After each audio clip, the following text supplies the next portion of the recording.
Hello everyone, Mr. Massacre back here again with a 3 vs 3 on Monsoon. This time I'm playing as Zerg. Give a quick shout out to my allies here.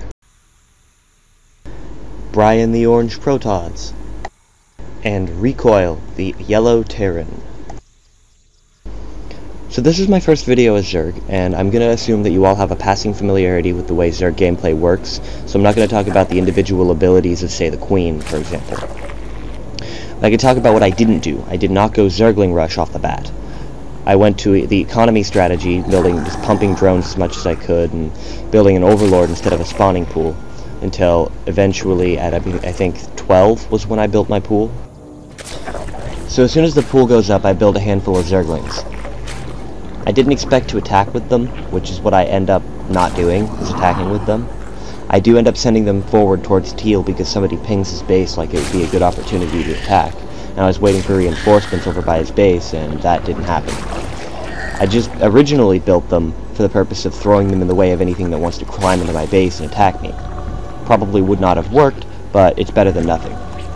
So what I basically end up doing for the rest of the game after that attack doesn't happen is going Hydralisks. Hydralisks have been called glass cannons, which I don't necessarily think is fair, but at the same time, with this new system of strength and weaknesses that is employed by Starcraft 2, it really does kind of end up that way. They are glass cannons. They do a lot of damage, but they don't really take a punch very good. If you have a lot of Hydralisks, which is sort of prohibitive in this game compared to Starcraft 1, they take 2 supply now, instead of just 1 as they did in the previous game. If you do build a lot of them, there are a lot of different strategies that can be done, and I end up going with Nydus Worms. The good thing about Nydus Worms, or the good thing about how I pull it off, is my allies, specifically Brian, in the early part of the mid-game, served as a very good distraction to keep Red more or less unaware of what I was doing. I also experiment with the Overseer's Changeling ability, which, oh my god, what an ability. It spawns a blob that looks kind of like a creep tumor, and this blob, as soon as it gets within a certain range of any enemy, will assume the shape of a unit controlled by that enemy. By which I mean, in this case, because I'm against red Zerg, it turns into a red Zergling. And the absurdity of this is, it's intense. So I can scout their base with a Zergling that looks like it's controlled by red, and they don't really think of it as an enemy, and then pop a Nydus Worm right into their base, which I end up doing a couple of times. It doesn't... a couple of my Nydus Worms are unsuccessful, which happens sometimes, but there are a couple of critical battles that my Nydus Worms ended up throwing directly into our favor. Okay, so here Brian's about to mount his first attack, and he's asking for a line of sight. I send an Overlord over there, and it gives him the line of sight he needs to use. Blink. And blink. So, here's the first push. Nydus Worm comes up, Hydras pop out, and the only really notable thing that happens during this push is we get rid of Red's lair. I'm very happy we did this because it slowed him down significantly, but he did still have an overwhelming number of roaches, and we couldn't really deal with that. I suppose if I had pulled back with Orange and we had coordinated a little bit better, we probably would have been able to push them a little bit harder, but I consider this to be a harassment attack more than anything else. So here is a Changeling. The Changeling is Jesus. The Overseer probably gets killed. I don't remember what happens to it, but the Changeling goes and scouts Blue's base for me so I can figure out a good place to drop a Nydus Worm. I don't do that right this second, but apparently a second wave of troops from Orange is enough to push back into Red's base very shortly after I'm saying that this happens. In a second, he's going to push back into Red's base, collapse the rest of it, and I'll drop a Nydus Worm right into Red's Expo.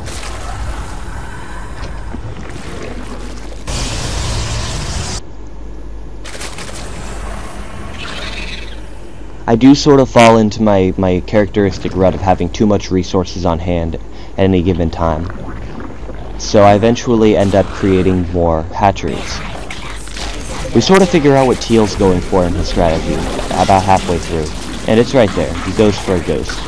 And doesn't really work out all that well for him. Teal is definitely behind the technological bell curve by the end of this game. Here comes the second push. This Nydus Worm ends up being a failure, because I guess red and blue sort of learned that that was what I was going for, and they end up killing it. Good for them. But it ends up meaning very little, as eventually we do end up overwhelming red's base. And well, anyway, here comes yellow. Yellow lends a hand, and immediately, as soon as I see what's going on here, pop, another Nydus Worm.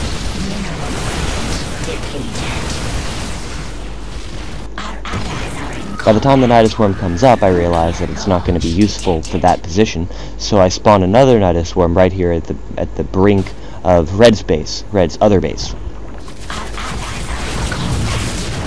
There you go. As soon as that worm comes up, I managed to assist with destroying red's X-Bow. And here it is. I sort of micromanaged dropping the troops. I didn't want to drop all of my Hydralisks at one time into red's base, because I didn't foresee that much pushback coming from red. It did end up happening that way, though. I did end up dropping them all because I saw the broodlords up on the leg. And here's basic proof that Teal is behind the technological bell curve.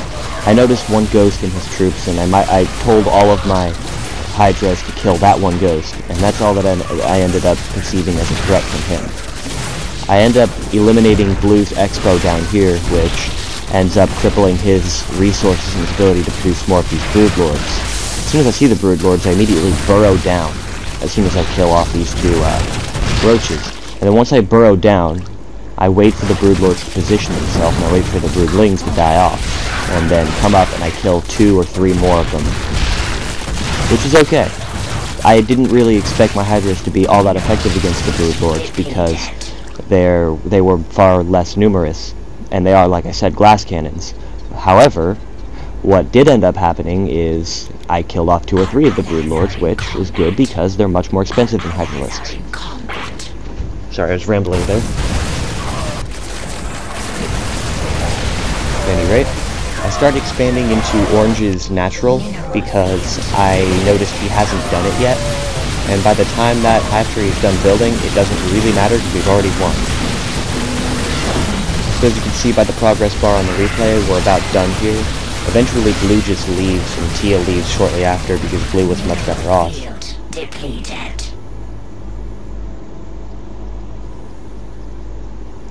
So the game does end sort of anticlimactically. I do end up dropping one more Nydus Worm up into Blue's base, right as we go for a final push.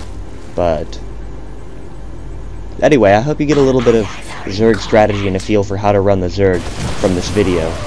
So please like and subscribe, and I'll definitely be making more with races other than Terran.